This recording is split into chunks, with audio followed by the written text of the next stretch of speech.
Hello everyone, कैसे हैं सब। स्वागत है आपका ईडी लर्निंग अकेडमी पर। तो चलिए फ्रेंड्स, आज का महत्वपूर्ण सेशन शुरू करते हैं। आज का सेशन काफ़ी महत्वपूर्ण रहने वाला है आपके एग्जाम की दृष्टि से, क्योंकि हम जो आज क्वेश्चन कराने वाले काफ़ी इंपॉर्टेंट यहाँ पर कराने वाले हैं।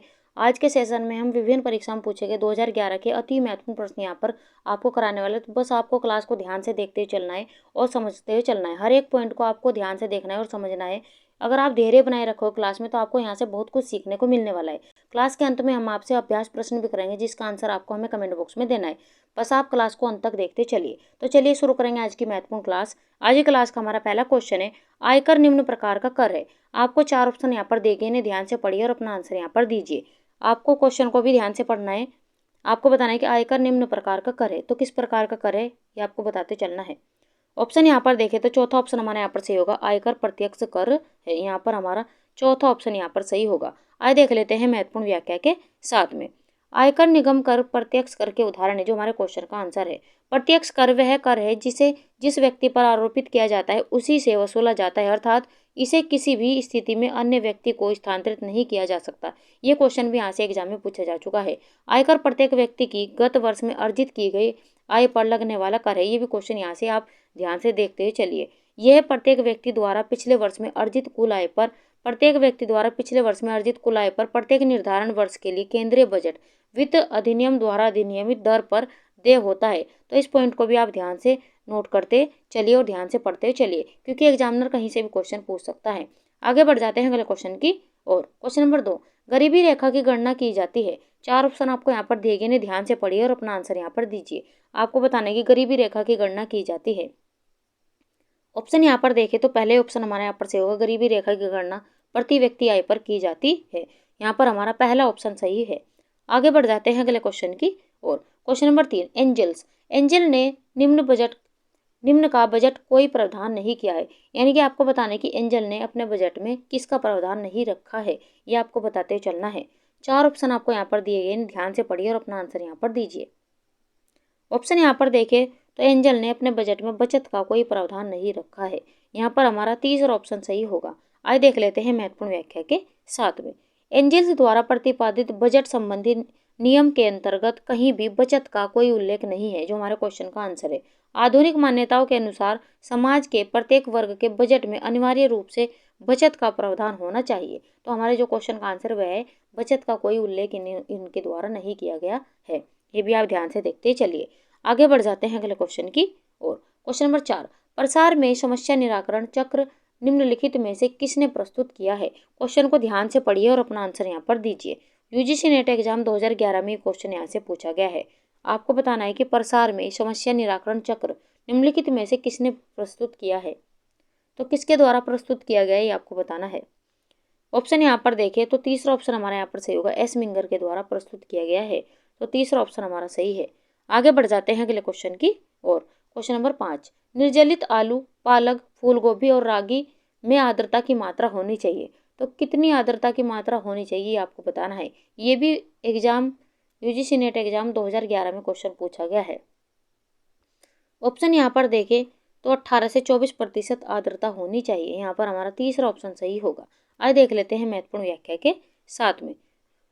पालक, मेथी, बथुआ, चौड़ाई, चने का साग, सरसों का साग, पुदीना, हरा धनिया, फूल गोभी आदि में लोह, कैल्शियम, रेशा, फोलिक अम्ल, विटामिन B2 होता है।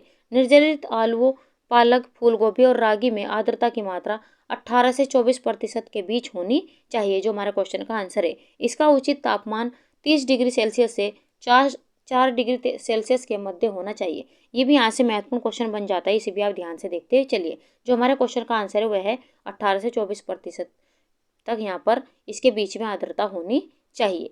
आगे बढ़ जाते हैं अगले क्वेश्चन की ओर। क्वेश्चन नंबर 6, देह के लिए ऊर्जा का मुख्य स्रोत है। आपको यहाँ पर क्वेश्चन को ध्यान से पढ़ना है और अपना आंसर यहाँ पर देना है। आपको बताना है कि इन ऑप्शनों में से देह के लिए ऊर्जा का मुख्य स्रोत क्या होगा। ऑप्शन यहाँ पर देखें तो दूसरा ही ऑप्शन हमारे यहाँ पर से ग्लूकोज, ये देह के लिए ऊर्जा का मुख्य स्रोत है। यहाँ पर हमारा दूसरा ऑप्शन सही होगा। आइए देख लेते हैं महत्वपूर्ण व्याख्या के साथ में। शारीरिक श्रम करने के लिए हमें जिस शक्ति की आवश्यकता होती है उसे ऊर्जा कहते हैं। ऊर्जा को हम इस तरह से भी परिभाषित कर सकते हैं कि ऊर्जा कार्य करने की वह क्षमता है जिससे शरीर की पेशियां क्रियाशील रहती है तथा शरीर द्वारा कार्य संपन्न होता है। ये क्वेश्चन भी यहाँ से एग्जाम में पूछा गया है। देह के लिए ऊर्जा का मुख्य स्रोत ग्लूकोज है, जो हमारे क्वेश्चन का आंसर है। यह रक्त द्वारा अवशोषित होकर शरीर को शीघ्र ही ऊर्जा प्रदान करता है। यह रक्त एवं मांसपेशियों में ग्लाइकोजन के रूप में जमा रहता है। ये भी क्वेश्चन यहाँ से एग्जाम में पूछा जा चुका है। जो आवश्यकता पड़ने पर ग्लूकोज में परिवर्तित होकर शरीर को शक्ति प्रदान करता है। ग्लूकोज शर्करा से की सबसे सरलतम इकाई है। ये भी क्वेश्चन यहाँ से पूछा गया है कि ग्लूकोज शर्करा की सरलतम इकाई है। इसे डेक्सट्रोज रक्त की शर्करा या अंगूर शर्करा भी कहा जाता है। तो यहाँ पर इसे डेक्सट्रोज रक्त की शर्करा और अंगूर की शर्करा कहा जाता है। ये भी क्वेश्चन यहाँ से पूछा जा चुका है। तो आप यहाँ पर देख सकते हैं एक ही यहाँ पर क्वेश्चन से 4 से 5 क्वेश्चन एग्जाम में पूछे गए। तो जो व्याख्या मैं आपको कराते चल रही हूँ उसे आपको ध्यान से देखते चलना है। कहीं से भी एग्जामिनर यहाँ से क्वेश्चन आपसे कर ले तो आपको अपनी तैयारी को इस तरह से करना है कि कहीं से भी एग्जामिनर क्वेश्चन करे तो आपको अपना आंसर सरलता से यहाँ पर देते चलना है। आगे बढ़ जाते हैं अगले क्वेश्चन की और क्वेश्चन नंबर 7 ग्लाइकोलाइसिस प्रक्रिया में होता है। 4 ऑप्शन आपको यहाँ पर दिए गए, ध्यान से पढ़िए और अपना आंसर यहाँ पर दीजिए। यूपीटीसीटी 2021 और 11 में क्वेश्चन पूछा गया है। आपको बताना है कि ग्लाइकोलाइसिस प्रक्रिया में होता है तो क्या होता है आपको बताना है। ऑप्शन यहाँ पर देखें तो तीसरा ऑप्शन हमारे यहाँ पर से है ग्लूकोज का पायरुविक अम्ल में परिवर्तन, यही ग्लाइकोलाइसिस प्रक्रिया में होता है। तो तीसरा ऑप्शन हमारा सही है। आगे बढ़ जाते हैं अगले क्वेश्चन की और क्वेश्चन नंबर 8 पॉलीसेकेराइड से निम्न शर्करा आती है। तो कौन सी शर्करा आती है ये आपको बताते चलना है। ऑप्शन यहाँ पर देखें तो चौथा ऑप्शन हमारे यहाँ पर से उपरोक्त सभी, ये पॉलीसेकेराइड के अंतर्गत निम्न शर्करा ये आती है। यहाँ पर हमारा चौथा ऑप्शन सही होगा। आइए देख लेते हैं महत्वपूर्ण व्याख्या के साथ में। पॉलीसेकेराइड एक प्रकार का जटिल कार्बोहाइड्रेट है जिसका निर्माण कई छोटे एकल शर्करा के अणुओं से मिलकर होता है। यह विशाल आकार के अणु अन्य कार्बोहाइड्रेट की तरह ये जल में घुलनशील या मीठे नहीं होते। इसके 3 मुख्य प्रकार है, स्टार्च, ग्लाइकोजन और सेलुलोज। ये सभी ग्लूकोज के अणुओं से मिलकर बनते हैं। यहाँ पर आप ध्यान से देखते चलिए इन पॉइंटों को भी। पेक्टिन भी एक प्रकार का पॉलीसेकेराइड है। यहाँ से ये भी क्वेश्चन एग्जाम में पूछा गया है, जो खट्टे फलों, अमरूद, सेब आदि में प्रचुर मात्रा में पाया जाता है। तो इस व्याख्या को भी आप ध्यान से पढ़ते चलिए।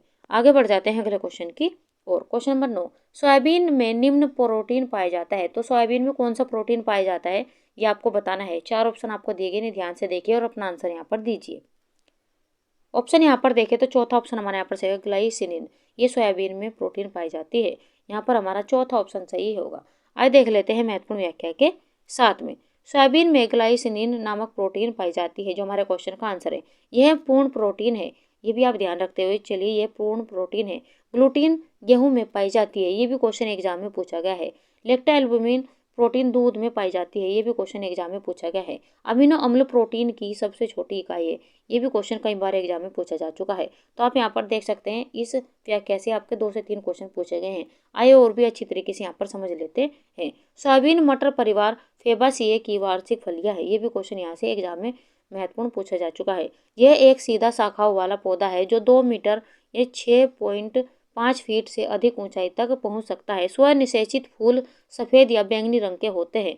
सोयाबीन के बीजों में 40% कच्चा प्रोटीन और लगभग 20% वसा होती है, ये भी क्वेश्चन यहाँ से एग्जाम में पूछा जा चुका है। और सोयाबीन के भोजन में कच्चे प्रोटीन की उच्च सामग्री होती है, जो लगभग 40 से 49% होती है। सोयाबीन के मुख्य प्रकार में प्रोटीन ग्लाइसिनिन और कोलगिसेनिन है, जो कुल प्रोटीन सामग्री का लगभग 80% बनाते हैं।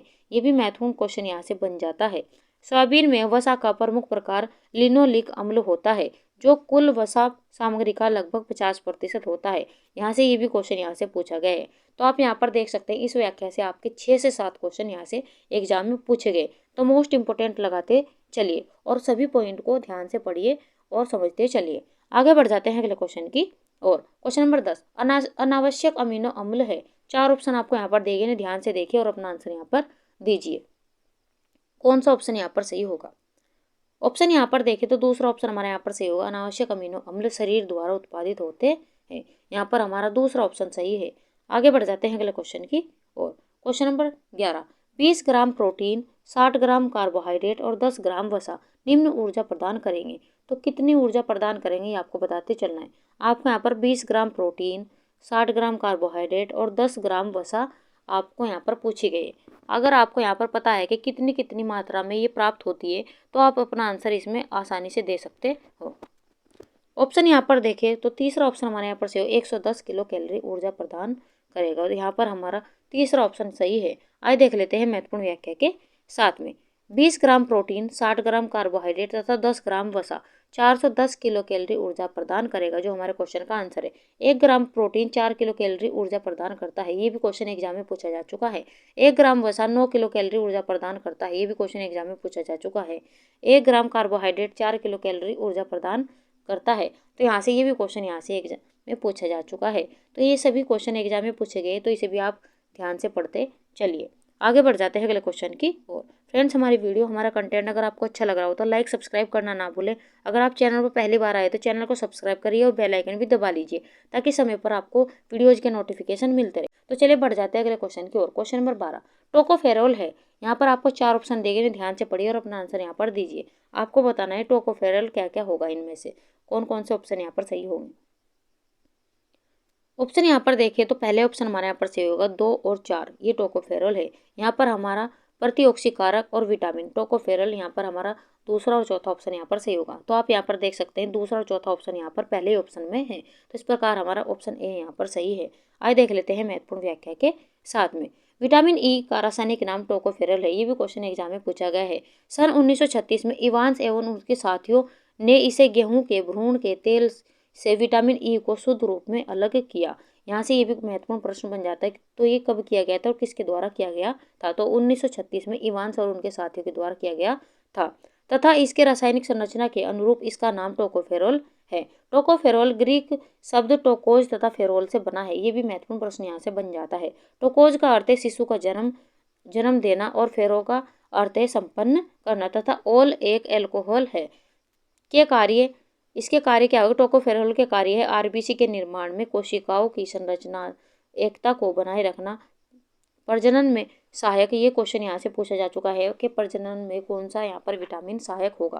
तो यहाँ पर विटामिन ई प्रजनन में भी सहायक होता है। यह प्रतिऑक्सीकरण के लिए भी कार्य करता है, यानी कि प्रतिऑक्सीकरण की तरह भी कार्य करता है। ये भी क्वेश्चन एग्जाम में पूछा जा चुका है, तो इस व्याख्या को आप बड़े ध्यान से देखते चलिए। आगे बढ़ जाते हैं अगले क्वेश्चन की और। क्वेश्चन नंबर 13 विटामिन B3 को कहते हैं, तो विटामिन B3 को क्या कहते हैं ये आपको बताते चलना है।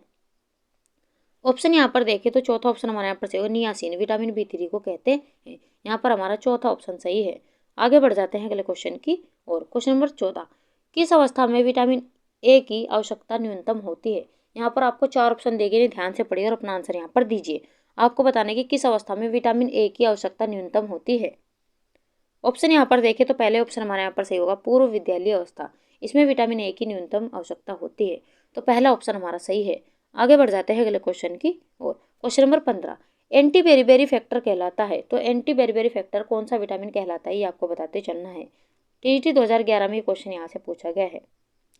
ऑप्शन यहाँ पर देखें तो तीसरा ऑप्शन हमारे यहाँ पर सही होगा विटामिन B1, ये एंटी बेरीबेरी फैक्टर कहलाता है। यहाँ पर हमारा तीसरा ऑप्शन सही होगा।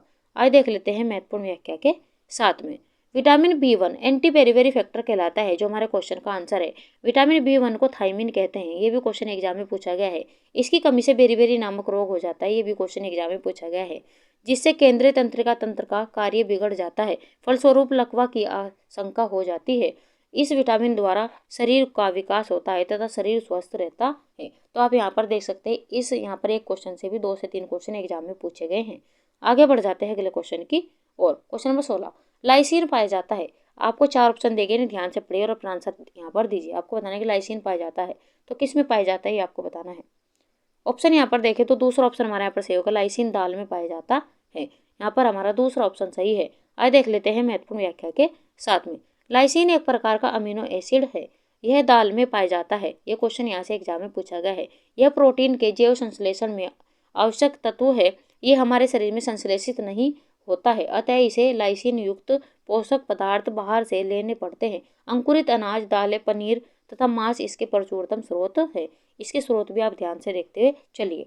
आगे बढ़ जाते हैं अगले क्वेश्चन की और। क्वेश्चन नंबर 17 मिल्क शेक उदाहरण है, तो मिल्क शेक किसका उदाहरण है आपको बताना है। ऑप्शन यहाँ पर देखें तो दूसरा ऑप्शन हमारे यहाँ पर सही है पूर्ण स्वच्छ आहार का उदाहरण है मिल्क शेक। यहाँ पर हमारा दूसरा ऑप्शन सही है।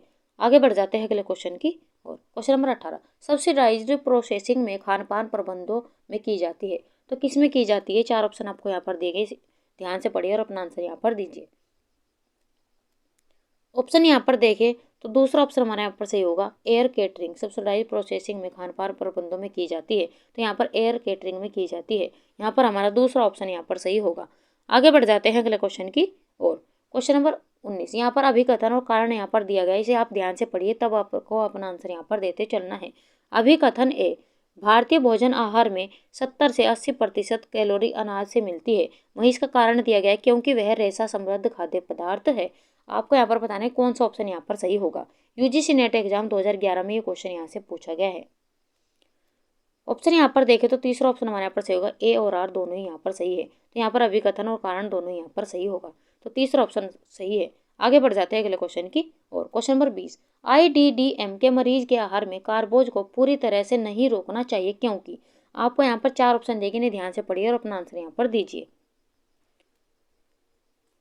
ऑप्शन यहाँ पर देखें तो चौथा ऑप्शन हमारे यहाँ पर सही होगा, IDDM के मरीज के आहार में कार्बोज को पूरी तरह से नहीं रोकना चाहिए क्योंकि पूरी ऊर्जा प्राप्त नहीं होती है। तो यहाँ पर हमारा चौथा ऑप्शन सही होगा। आगे बढ़ जाते हैं अगले क्वेश्चन की और। क्वेश्चन नंबर 21, पॉलीडिप्सिया, पॉलीकेजिया, पॉलीयूरिया निम्न रोग के लक्षण है। तो किस रोग के लक्षण है ये आपको बताते चलना है। 4 ऑप्शन आपको यहाँ पर दिए, ध्यान से पढ़िए और अपना आंसर यहाँ पर दीजिए। तो पॉलीडिप्सिया, पॉलीकेजिया और पॉलीयूरिया ये सभी डायबिटीज रोग के लक्षण है। यहाँ पर हमारा दूसरा ऑप्शन सही होगा। आज देख लेते हैं महत्वपूर्ण व्याख्या के साथ में। पॉलीडिप्सिया, पॉलीकेजिया, पॉलीयूरिया डायबिटीज रोग के लक्षण है, जो हमारे क्वेश्चन का आंसर है। पॉलीयूरिया में मूत्र बार बार तथा अधिक मात्रा के निष्कासित होता है, यानी कि अधिक मात्रा से निष्कासित होता है। इसमें ग्लूकोज की काफ़ी मात्रा निष्कासित हो जाती है। रोगी के शरीर में जल की कमी हो जाने से रोगी को अधिक प्यास लगती है। ये भी यहाँ से महत्वपूर्ण व्याख्या को पढ़ते चलिए। आगे बढ़ जाते हैं अगले क्वेश्चन की और। क्वेश्चन नंबर 22, हेपेटिक कोमा में प्रोटीन की मात्रा दी जाती है, कम, अधिक, सामान्य या अत्यधिक। आपको बताना है कि हेपेटिक कोमा में प्रोटीन की मात्रा कितनी दी जाती है। ऑप्शन यहाँ पर देखें तो पहले ऑप्शन हमारे यहाँ पर सही होगा, कम दी जाती है। तो प्रोटीन की मात्रा कम दी जाती है, तो हमारा पहले ऑप्शन यहाँ पर सही होगा। आगे बढ़ जाते हैं अगले क्वेश्चन की और। क्वेश्चन नंबर 23, यहाँ भी अभिकथन और कारण यहाँ पर दिया गया है। तो आपको पहले क्वेश्चन को ध्यान से पढ़ना है, तब अपना आंसर यहाँ पर देना है। अभिकथन ए, मोटापा तथा हृदय रोग अति ऊर्जा सेवन तथा शारीरिक क्रिया कम करने से होता है। यहाँ पर कारण दिया गया, आसान जीवन शैली तथा अति ऊर्जा घनता भोज्य पदार्थों की उपलब्धता जीर्ण रोग की तरफ ले जाते हैं। तो आपको बताने कौन सा ऑप्शन यहाँ पर सही होगा। ऑप्शन यहाँ पर देखें, यहाँ पर तीसरा ऑप्शन सही होगा, ए तथा आर दोनों यहाँ पर सही है। तो यहाँ पर अभिकथन और इसका कारण भी यहाँ पर सही है, तो तीसरा ऑप्शन यहाँ पर सही होगा। आगे बढ़ जाते हैं अगले क्वेश्चन की और। क्वेश्चन नंबर 24, कपास तंतु अनुप्रस्थ काट में दिखाई देता है। यहाँ पर आपको 4 ऑप्शन देंगे, ध्यान से पढ़िए और अपना आंसर यहाँ पर दीजिए। आपको बताने कि कपास का तंतु अनुप्रस्थ काट में दिखाई देता है, तो कैसा दिखाई देता है ये आपको बताना है। ऑप्शन यहाँ पर देखें तो चौथा ऑप्शन हमारे यहाँ पर सही होगा, लंबा दिखाई देता है। यहाँ पर हमारा चौथा ऑप्शन सही होगा। आइए देख लेते हैं महत्वपूर्ण व्याख्या के साथ में। यदि कपास के तंतु की अनुप्रस्थ काट ली जाए तो उसे बीचों बीच एक लंबी नली सी दिखाई देती है, और यदि कपास के किसी तंतु को अनुदैर्ध्य काट में देखा जाए तो इसकी रचना चपटे बल खाए हुए फीते के समान नजर आती है। ये भी यहाँ से क्वेश्चन एग्जाम में पूछा गया है कि अगर कपास के तंतु को अनुदैर्ध्य यहाँ पर काट में देखा जाए तो इसकी आकृति कैसी दिखाई जाती है, तो चपटे बल खाए हुए फीते के समान प्रतीत होती है। ये भी आप नोट करते चलिए। तो यहाँ पर अनुप्रस्थ काट में ये कैसा दिखाई देता है, यहाँ पर लंबी नली से दिखाई देती है। तो ये भी आप यहाँ से पॉइंट को ध्यान से पढ़ते चलिए। आगे बढ़ जाते हैं अगले क्वेश्चन की और। क्वेश्चन नंबर 25, कपास उत्पादन में सर्वोच्च स्थान प्राप्त करने वाला कौन सा देश है। यहाँ पर आपको बताना है कि कपास उत्पादन में सर्वोच्च स्थान प्राप्त करने वाला उत्पादन देश कौन सा होगा। ऑप्शन यहाँ पर देखें तो चौथा ऑप्शन यहाँ पर सही होगा, चीन। ये सर्वाधिक कपास उत्पादन करने वाला यहाँ पर देश है। आइए देख लेते हैं महत्वपूर्ण व्याख्या के साथ में। कपास उत्पादन में सर्वोच्च स्थान चीन का है, जबकि कपास के उत्पादन में भारत दूसरे स्थान पर है तथा संयुक्त राज्य अमेरिका तीसरे स्थान पर है। कपास एक उष्णकटिबंधीय पौधा है जिसकी खेती 40 डिग्री उत्तरी अक्षांश तथा 30 डिग्री दक्षिणी अक्षांशों के मध्य होती है। विश्व में मध्य रेशे वाली कपास की खेती सर्वाधिक होती है। कपास को सफ़ेद सोना भी कहा जाता है। यह क्वेश्चन यहाँ से एग्जाम में पूछा गया है कि कपास को किसे सफ़ेद सोना कहा जाता है, तो कपास को सफ़ेद सोना कहा जाता है। आगे बढ़ जाते हैं अगले क्वेश्चन की और। क्वेश्चन नंबर 26, क्षार के गर्म व सांद्र घोल में ऊन और सिल्क के तंतु आपको 4 ऑप्शन यहाँ पर दिए गए हैं। पहला ऑप्शन दिया गया घुल जाएंगे, दूसरा ऑप्शन दिया गया फूल जाएंगे, तीसरा ऑप्शन दिया गया सिकुड़ जाएंगे, चौथा ऑप्शन दिया गया कोई प्रभाव नहीं पड़ेगा। तो आपको बताना कि क्षार के गर्म व सांद्र घोल में ऊन और सिल्क के रेशे यानी कि सिल्क के तंतु क्या होंगे। ऑप्शन यहाँ पर देखें तो पहले ऑप्शन हमारे यहाँ पर सही होगा, घुल जाएंगे। तो यहाँ पर हमारा पहला ऑप्शन यहाँ पर सही होगा। आगे बढ़ जाते हैं अगले क्वेश्चन की और। क्वेश्चन नंबर 27, निम्न में से किस तंतु में पानी सोखने की क्षमता का अभाव होता है। यहाँ पर अभाव पूछा गया है कि किसमें पानी सोखने की क्षमता अभाव यानी कि किसकी क्षमता का अभाव होता है पानी सोखने की। ऑप्शन यहाँ पर देखें तो चौथा ऑप्शन हमारे यहाँ पर सही होगा, नायलॉन तंतु में पानी सोखने की क्षमता का अभाव होता है। तो यहाँ पर हमारा चौथा ऑप्शन यहाँ पर सही होगा। आगे बढ़ जाते हैं अगले क्वेश्चन की और। क्वेश्चन नंबर 28, निम्न में से कौन सा मानव निर्मित तंतु है। यहाँ पर 4 ऑप्शन आपको दिए गए, ध्यान से पढ़िए और अपना आंसर यहाँ पर दीजिए और महत्वपूर्ण प्रश्न आप यहाँ पर लगाते चलिए। टीजीटी झारखंड 2017, पीजीटी 2013 और टीजीटी 2011 और 10 में ये क्वेश्चन यहाँ से पूछा गया है। तो महत्वपूर्ण प्रश्न आप यहाँ पर लगाते चलिए। आपको यहाँ पर मानव निर्मित तंतु यहाँ से आपको पूछा गया है। ऑप्शन यहाँ पर देखें तो दूसरा ऑप्शन हमारे यहाँ पर सही, रेयोन ये मानव निर्मित तंतु है। यहाँ पर हमारा दूसरा ऑप्शन सही होगा।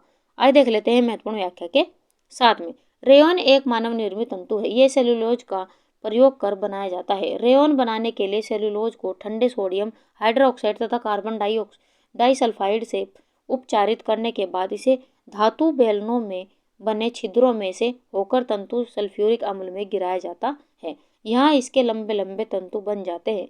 रेयोन का प्रकार कपड़ा बनाने, कालीन बनाने अथवा जाली बनाने में किया जाता है। तो इसका प्रयोग किस किस में किया जाता है ये भी आप पॉइंटों को ध्यान से पढ़ते चलिए। आगे बढ़ जाते हैं अगले क्वेश्चन की और। क्वेश्चन नंबर 29, वस्त्र की बुनाई में सही अनुक्रम बताइए। तो वस्त्र की बुनाई में सही अनुक्रम आपको बताना है। आपको 4 ऑप्शन देंगे, ध्यान से पढ़िए और अपना आप यहाँ पर बताएं कि कौन सा ऑप्शन यहाँ पर सही होगा। ऑप्शन यहाँ पर देखें तो यहाँ पर हमारा पहले ऑप्शन यहाँ पर सही होगा, 1 2 3 4 ये सभी अनुक्रम में यहाँ पर दिए गए हैं। यहाँ पर हमारा पहला ऑप्शन सही है। आइए देख लेते हैं महत्वपूर्ण व्याख्या के साथ में। अधिकांश वस्त्रों का निर्माण बुनाई के द्वारा ही होता है, ये निम्नांकित है। यहाँ पर इसका लेंथ वाइज यार्न, यहाँ पर इसका सही अनुक्रम दिया गया है, शेडिंग, पीकिंग, लेटवॉफ और वीट अप। यहाँ पर वीट अप यहाँ पर आप देख सकते हैं। तो इसका सही अनुक्रम यहाँ पर दिया गया है। तो लेंथ वाइज यार्न या warp yarn, cross wise yarn और वेप्ड यार्न यहाँ से क्वेश्चन यहाँ से पूछे गए हैं। तो ये भी आप ध्यान से पढ़ते चलिए। इस महत्वपूर्ण व्याख्या को भी आप देखते हुए चलिए। आगे बढ़ जाते हैं अगले क्वेश्चन की और। क्वेश्चन नंबर 30, बड़े स्तर पर कपड़े को प्रेस यानी कि दबाव डालना करना कहलाता है। तो ये आपको बताना है कि बड़े स्तर पर कपड़े को प्रेस करना क्या कहलाता है। 4 ऑप्शन आपको यहाँ पर दिए गए, आप ध्यान से पढ़िए और अपना आंसर यहाँ पर दीजिए। टीजीटी राजस्थान में क्वेश्चन यहाँ से पूछा गया है। ऑप्शन यहाँ पर देखें तो दूसरा ऑप्शन हमारा यहाँ पर सही होगा, कैलेंडरिंग कहलाता है। यहाँ पर हमारा दूसरा ऑप्शन सही है। आइए देख लेते हैं महत्वपूर्ण व्याख्या के साथ में। बड़े स्तर पर कपड़े को प्रेस करना यानी कि दबाव डालना कैलेंडरिंग कहलाता है, जो हमारे क्वेश्चन का आंसर है। कैलेंडरिंग प्रक्रिया इस्त्री करने का ही एक व्यापक रूप है। इस्त्री प्रक्रिया में एक छोटी इस्त्री का प्रयोग किया जाता है। गर्म इस्त्री के दबाव से वस्त्र चिकना, कोमल और चमकदार हो जाता है। कैलेंडरिंग प्रक्रिया में वस्त्र को स्टील के भारी रोलरों के बीच से होकर गुजारा जाता है। तो यहाँ से ये भी क्वेश्चन यहाँ से एग्जाम में पूछा गया है। तो इस व्याख्या को भी आप ध्यान से पढ़ते हुए चलिए। आगे बढ़ जाते हैं। हमारा प्रयास रहेगा कि जब तक आपका एग्जाम होगा, जब तक हम आपको सभी प्रीवियस क्वेश्चनों का यहाँ पर रिवाइज कराते रहेंगे। बस आप हमारी क्लासेस को बड़े ध्यान से देखते चलिए और समझते हुए आपको चलना है। तो चलिए बढ़ जाते हैं अपने 31वें क्वेश्चन की ओर। यह ग्रह विज्ञान का मूल क्षेत्र नहीं है। तो कौन सा ग्रह विज्ञान का मूल क्षेत्र नहीं है ये आपको बताना है। टीजीटी राजस्थान में क्वेश्चन यहाँ से पूछा गया है। ऑप्शन यहाँ पर देखें तो तीसरा ऑप्शन हमारे यहाँ पर सही होगा, शारीरिक शिक्षा ये गृह विज्ञान का मूल क्षेत्र नहीं है। खाद्य पोषण भी इसका मूल क्षेत्र है। बच्चों की देखभाल और विकास ये भी इसका मूल क्षेत्र है। और वस्त्र विज्ञान एवं परिधान ये भी इसका मूल क्षेत्र है। लेकिन हमारे पास यहाँ पर एक ही ऑप्शन है तीसरा, तो इसका मूल क्षेत्र क्या नहीं है, शारीरिक शिक्षा नहीं है। आगे बढ़ जाते हैं अगले क्वेश्चन की और। क्वेश्चन नंबर 32, एक अच्छा बजट होता है। आपको यहाँ पर 4 ऑप्शन देंगे, नहीं ध्यान से पढ़िए और अपना आंसर यहाँ पर दीजिए। आपको बताने कि एक अच्छा बजट होता है। ऑप्शन यहाँ पर देखें तो पहले ऑप्शन हमारे यहाँ पर सही होगा, एक अच्छा बजट लचीला होता है। यहाँ पर हमारा पहला ऑप्शन सही है। आगे बढ़ जाते हैं अगले क्वेश्चन की और। क्वेश्चन नंबर 33, नॉन स्टिक बर्तनों में टेफलॉन कोटिंग किसकी है। आपको यहाँ पर 4 ऑप्शन देंगे, ध्यान से पढ़िए और अपना आंसर यहाँ पर दीजिए। आपको नॉन स्टिक बर्तनों में टेफलॉन कोटिंग आपसे पूछी गई है तो किसकी होती है। ऑप्शन यहाँ पर देखें तो पहले ऑप्शन हमारे यहाँ पर सही होगा, पॉलीटेट्राफ्लोरोएथिलीन इसकी यहाँ पर कोटिंग ये होती है, यहाँ पर हमारा पहला ऑप्शन सही होगा। आइए देख लेते हैं महत्वपूर्ण व्याख्या के साथ में। नॉन स्टिक बर्तनों में Teflon coating polytetra chloroethane ethylene की होती है, जो हमारे क्वेश्चन का आंसर है। टेफ्लॉन एक संश्लेषित फ्लोरोबहुलक है जिसकी खोज वैज्ञानिक डॉक्टर रॉय फलकेट ने की थी। तो यहाँ से भी महत्वपूर्ण प्रश्न बन जाता है कि इसकी खोज किसके द्वारा की गई थी। तो रॉय केट ने इसकी खोज की थी। तो यहाँ पर इस महत्वपूर्ण क्वेश्चन बन जाता है, इसे भी आप ध्यान से पढ़ते चलिए। आगे बढ़ जाते हैं अगले क्वेश्चन की और। क्वेश्चन नंबर 34, प्रभावशाली संप्रेषण किसके द्वारा होता है। आपको यहाँ पर 4 ऑप्शन दिए गए, इन्हें ध्यान से पढ़िए और अपना आंसर यहाँ पर दीजिए। आपको पूछा गया है कि प्रभावशाली संप्रेषण किसके द्वारा होता है। ऑप्शन यहाँ पर देखें तो तीसरा ऑप्शन हमारे यहाँ पर से समूह चर्चा के द्वारा प्रभावशाली संप्रेषण होता है। यहाँ पर हमारा तीसरा ऑप्शन सही होगा। आगे बढ़ जाते हैं अगले क्वेश्चन की और। क्वेश्चन नंबर 35, किसी लक्ष्य के लिए 3 आयामों की पहचान की गई है, वह है। आपको यहाँ पर 4 ऑप्शन देंगे, ध्यान से पढ़िए और अपना आंसर यहाँ पर दीजिए। तो वह 3 आयाम कौन कौन से, ये आपको बताते चलना है। ऑप्शन यहाँ पर देखें तो चौथा ऑप्शन हमारे यहाँ पर से उपरोक्त सभी। यहाँ पर लक्ष्य, नमूना और मॉडल्स, ये तीनों ही आयाम यहाँ पर दिए गए हैं। तो यहाँ पर हमारा चौथा ऑप्शन यहाँ पर सही होगा, उपरोक्त सभी। आगे बढ़ जाते हैं अगले क्वेश्चन की और। क्वेश्चन नंबर 36, अनौपचारिक शिक्षा उसके लिए है। आपको 4 ऑप्शन दिए गए, ध्यान से पढ़िए और अपना आंसर यहाँ पर दीजिए। तो अनौपचारिक शिक्षा किसके लिए होती है, आपको बताते चलना है। ऑप्शन यहाँ पर देखें तो पहले ऑप्शन हमारे यहाँ पर सही होगा। अनौपचारिक शिक्षा उसके लिए है जो अनौपचारिक शैक्षिक कार्यक्रमों में प्रवेश नहीं पा सकते हैं। तो यहाँ पर हमारा पहले ऑप्शन यहाँ पर सही है। आगे बढ़ जाते हैं अगले क्वेश्चन की और। क्वेश्चन नंबर 37, निम्न में से क्या प्रौढ़ शिक्षा कार्यक्रम में जरूरी आवश्यकता नहीं है। तो प्रौढ़ शिक्षा में कौन सी जरूरी आवश्यकता नहीं है, ये आपको बताना है। ऑप्शन यहाँ पर देखें तो यहाँ पर प्रौढ़ शिक्षा कार्यक्रम में जो जरूरी आवश्यकता नहीं है वह है प्रतिपुष्टि। तो यहाँ पर हमारा चौथा ऑप्शन यहाँ पर सही होगा। आगे बढ़ जाते हैं अगले क्वेश्चन की और। क्वेश्चन नंबर 38, प्रसार शिक्षा के मूल्यांकन साधन है परखने का। तो यहाँ पर 4 ऑप्शन देंगे, ध्यान से पढ़िए और अपना आंसर यहाँ पर दीजिए। तो प्रसार शिक्षा के मूल्यांकन साधन है परखने का कार्यालय अभिलेख। तो यहाँ पर हमारा चौथा ऑप्शन यहाँ पर सही होगा। आगे बढ़ जाते हैं अगले क्वेश्चन की और। विकास पर शोध कार्य में महत्वपूर्ण योगदान दिया है। तो किसके द्वारा महत्वपूर्ण योगदान दिया गया है विकास का, विकास पर शोध कार्य करने के लिए, ये आपको बताते चलना है। 4 ऑप्शन आपको यहाँ पर देंगे, ध्यान से पढ़िए और अपना आंसर यहाँ पर दीजिए। ऑप्शन यहाँ पर देखें तो तीसरा ऑप्शन हमारे यहाँ पर सही होगा। विकास पर शोध कार्य में महत्वपूर्ण योगदान जो दिया गया है वो दिया गया है जीन पियाजे के द्वारा। तो यहाँ पर हमारा तीसरा ऑप्शन सही होगा। आइए देख लेते हैं महत्वपूर्ण व्याख्या के साथ में। जीन पियाजे ने विकास पर शोध कार्य में महत्वपूर्ण योगदान दिया है, जो हमारा क्वेश्चन का आंसर है। पियाजे के अध्ययनों का आधुनिक बाल विकास विषय पर अधिक प्रभाव पड़ा है। उन्होंने मनोवैज्ञानिकों का ध्यान विकास की अवस्थाओं की ओर दिला है तथा संज्ञान के महत्व को आकर्षित किया है। तो यहाँ से इनके द्वारा 4 अवस्थाएं भी बताई गई है। ये भी आप यहाँ से भी क्वेश्चन कई बार पूछा गया है, तो इन पॉइंटों को भी आप ध्यान से देखते चलिए। और जीन पियाजे से तो कई बार बार क्वेश्चन एग्जाम में पूछे गए हैं। आगे बढ़ जाते हैं अगले क्वेश्चन की और। क्वेश्चन नंबर 40, सहयोगात्मक अधिगम आयोजित किया जाता है। तो सहयोगात्मक अधिगम आयोजित किया जाता है। 4 ऑप्शन आपको देंगे, नहीं ध्यान से पढ़िए और अपना आंसर यहाँ पर दीजिए। तो सहयोगात्मक अधिगम आयोजित किया जाता है कक्षा कक्ष के बाहर की परिस्थिति में भी किया जाता है और कक्षा कक्ष परिस्थितियों में भी किया जाता है। इस प्रकार हमारा तीसरा ऑप्शन यहाँ पर सही होगा, एक एवं दोनों में। यहाँ पर हमारा तीसरा ऑप्शन सही होगा। आगे बढ़ जाते हैं अगले क्वेश्चन की और। फ्रेंड्स, हमारी वीडियो, हमारा कंटेंट अगर आपको पसंद आ रहा हो तो लाइक सब्सक्राइब करना ना भूलें और वीडियो को ज़्यादा से ज़्यादा शेयर कीजिए और भी बच्चों को, ताकि और बच्चों को भी इसका फ़ायदा हो सके। और हम बेहतर से बेहतर कंटेंट आपको ऐसे ही प्रोवाइड कराते रहेंगे ताकि एग्ज़ाम में आपको हेल्प मिल सके। और आप लगातार बस हमारी क्लासेस देखते रहिए, काफ़ी हेल्प आपको यहाँ से मिलने वाली है। तो चलिए बढ़ जाते हैं अपने 41वें क्वेश्चन की ओर। स्वस्थ सामान्य शिशु की लंबाई होती है, तो कितनी लंबाई होती है आपको बताना है एक स्वस्थ सामान्य शिशु की। ऑप्शन यहाँ पर देखें तो दूसरा ऑप्शन हमारे यहाँ पर से 18 से 20 इंच की यहाँ पर लंबाई होती है एक स्वस्थ सामान्य शिशु की। तो यहाँ पर हमारा दूसरा ऑप्शन यहाँ पर सही होगा।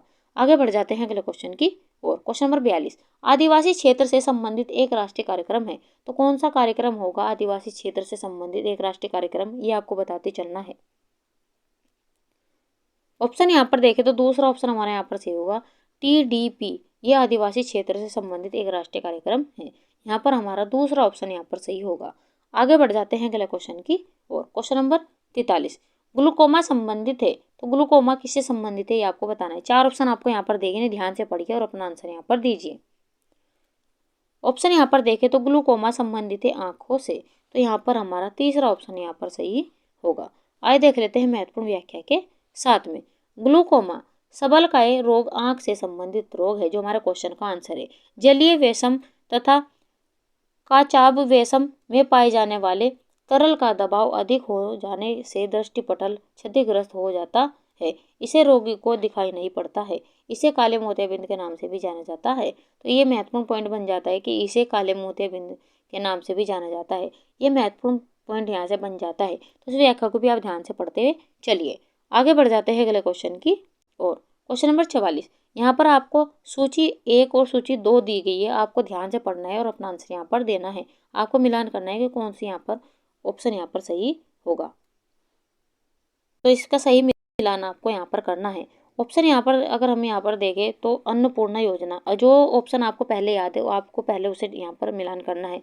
तो अन्नपूर्णा योजना यहाँ पर 1999, तो आप यहाँ पर 2 का यहाँ पर 4 होगा, तो 2 का 4 आप यहाँ पर देख सकते हैं कौन से ऑप्शन में है यहाँ पर।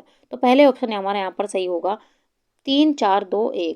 तो आप यहाँ पर देख सकते हैं इस प्रकार अगर आपका यहाँ पर पहला ऑप्शन यहाँ पर council for advance of people action and rural technology, तो इसका यहाँ पर तीसरा यहाँ पर सही होगा 1986।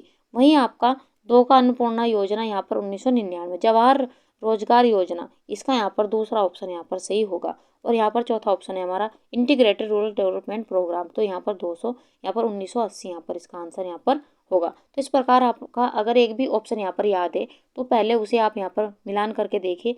आप यहाँ पर अपना समय भी बचा सकते हैं और अच्छे से यहाँ पर समझ भी सकते हैं। तो यहाँ पर हमारा पहला ऑप्शन यहाँ पर सही होगा। आइए देख लेते हैं महत्वपूर्ण व्याख्या के साथ में।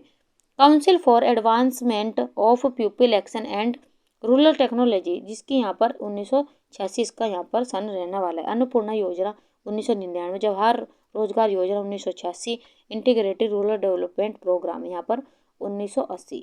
यहाँ पर आंसर यहाँ पर सही होगा।